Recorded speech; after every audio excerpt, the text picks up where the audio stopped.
Curfew thamlabasu litanda makhatana hingsagi thawong sing sathari laingangna urkhul kamjong amasum kangpokpi district numit mangani internet thingkhri tangkhul naga lung emergency laothokhre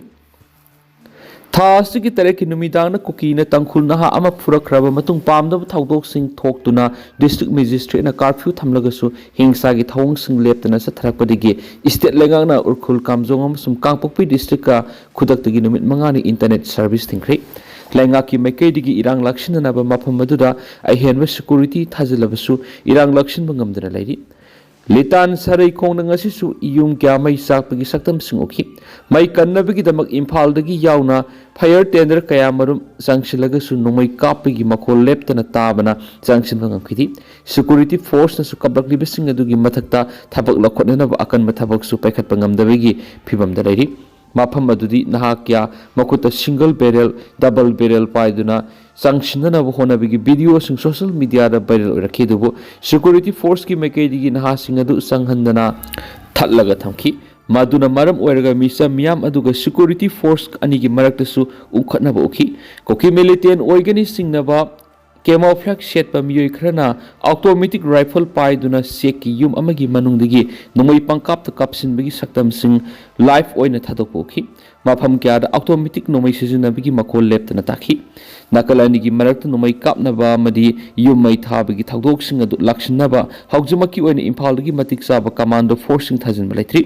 police personnel khara mafam adu leiriba dusu central forcing su numai makol taraga upaya ma leitabugum tawri marak nakpa mafam sing yum mai sakpa uragasu yamna nakpa mafam numai kapnarakpana mai kanbagi thabak dusu khudong sadaba mayuk narakpadigi yum kaya marum mai sakpadigi kan mangamdana lairi Amaromda irang asu lakshinana palengana lokhalakpo thaurangda commissioner kam secretary home and Ashok Kumarna ngasi thokiba order amana urkhul kamjong amasum kangpokpi district khudaktagi numit mangani internet service athingma thamkhre tangkhul naga longna emergency laothokhre Wong Tangkhul region handak nauna irang thulakraba matung Tangkhul Naga community gi apex body am oriba Tangkhul Naga long TML na emergency laothokhre Kokina sarkar phung siki bungdi hingsa gi thawong kya leptana satharakpadigi TNL na emergency du laothokibani tuan mafam kya Tangkhul Naga singna sadoksin tawbuda apaba makhal gi khulai paiba kuki singna maram hangba mari sek tawbagi thabak satharakpa loinana mai thaba mari nomai kapagi thawong sing satharakpabu TNL na condemn tarokli makhatana Tangkhul Naga Miyoi singi mathakta pamdaba thaudok sing tholakpa yabana Tangkhul Naga Miyoi khudimakna mikup na hom singna lainabasu khangali Security personnel sing laina yum sing mai than ki ba thawong condemn tarokli Urkhol district ki litan tha sigi nipanda curfew laina amati matik sana central security force sing laina koki sing naga gi yum sing mai than ki ba thawong joint tribe council Manipur akan mamong yaning da ba phungtora pa loina maphamadu da mathau tawri ba central security force sing gi mathakta khudakta Manipur lengana thikat pa loina mathau ningthina tawda ba personal sing gi mathakta sab action logada ba haina taksilakli Joint Tribe Council Manipur na thadorak pa chiro lamada tha asigi tareki numidang litan Naga Miyoi ma kuki singna tamthina phuki ba thaudok matung pamdaba thaudok sing thoktana ba tha asigi nipanda litan area da curfew thambaga loinana koki amadi Naga Miyoi sing punba yahan khiti lebak thibdi numidadu Naga naha singna pulhandraga koki naha sing amadi militant sing matokram na pullaga Naga gi yum kya mai thadun ama ata thogolibano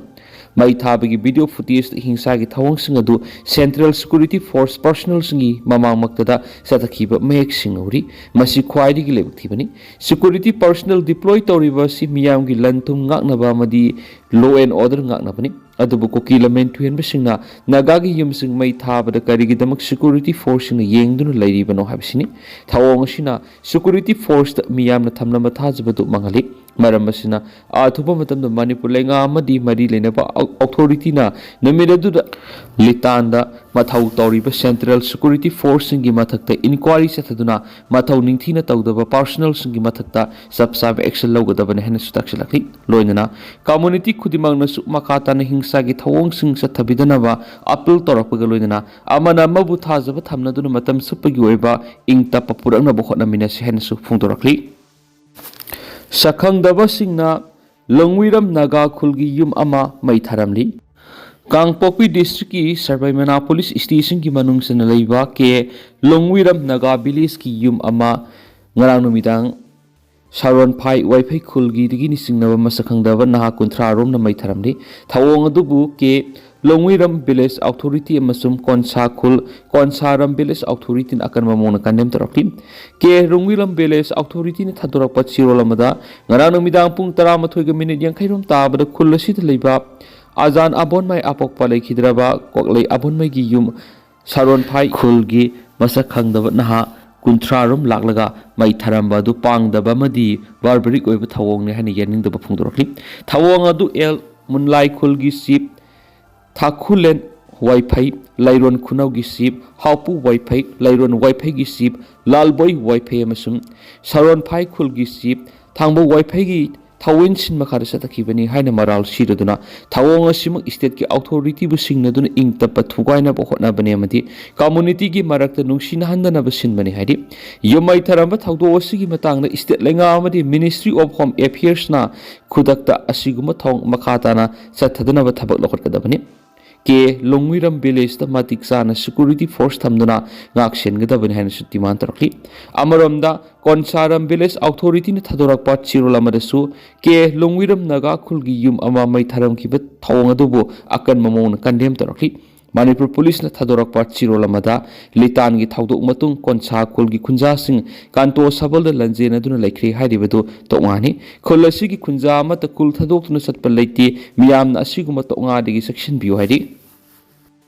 Sahi taraga taret ki nupa masa ama mayum degi thokhibadigi thiba khangdri Thabal district ki Khongjom police station ki manungsan ba phundrei mayai lekai digi sahi taraga tareram suraba nupa masa ama tha asigi manga digi yum degi thokhibadigi ngasi phawba thiba khangdana leiri thiba khangdana leiriba nupa masa dugi maming AMD Salfaras apokpa AMD Rafi kawi ngasi ma ki yum na pangthokiba pawgi mifam amada ward member MD Zabir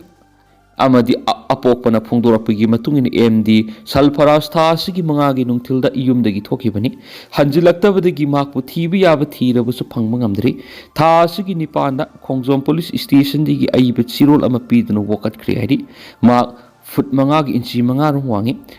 kuchu ngawi mamai sangi makna thokiba matamda khongrau amuba masetki jacket amuba malikhi kanagumana makpu thingna birabadi manak nakpa police station natraga na mobile number 8787862035 ta pau pibiro haina su phungdorakli tender na sum na miyam na thamjage duga hausa koina di miyam pau mata se lusinjarage masum makhata banau babdet miyam pun ngai mina sena channel sigi maike digi miyang pham na makhata na thamjari makhata banau babdet miyam pun ngai mina se